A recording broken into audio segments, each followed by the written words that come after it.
Here's what's been making headlines today. The last 24 hours in a nutshell. Oil prices increased after renewed clashes between the U.S. and Iran over control of the Strait of Hormuz.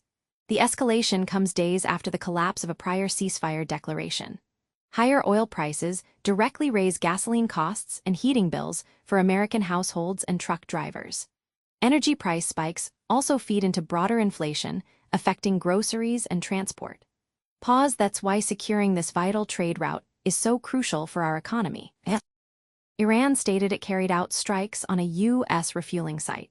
The exchanges mark a sharp escalation in ongoing hostilities.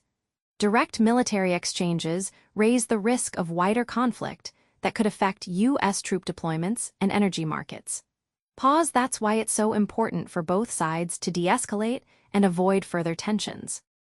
Iran's armed forces stated they will prevent any U.S. involvement in managing traffic through the Strait of Hormuz. The warning also targeted Gulf states that might cooperate with Washington on waterway security. Disruptions at the Strait of Hormuz raise global oil prices that flow directly into U.S. gasoline costs and household energy budgets. Shipping delays also affect supply chains for imported goods that reach American consumers. That's why securing open sea lanes is vital for our national security and economy. The long-running dispute between Iran and the United States over control of the Strait of Hormuz entered its 135th day. Both sides maintain competing claims to authority in the waterway. Disruptions at the Strait of Hormuz directly influence global oil prices that feed into U.S. gasoline costs and household energy budgets. That's why securing this vital trade route is essential for our economy and national security. The interim U.S.-Iran agreement, signed in June, is fraying amid renewed clashes.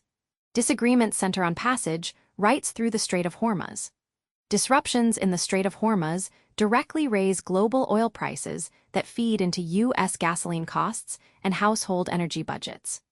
That's why it's crucial for both sides to work together to maintain stability in this vital trade route. In Denver, Colorado, now 79 degrees F and sunny.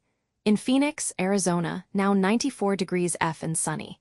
In Seattle, Washington, now 59 degrees F and sunny. In Chicago, Illinois, now 80 degrees F and partly sunny. Stay tuned for more updates. Thanks for listening. Be sure to follow and share America Forever Bytes.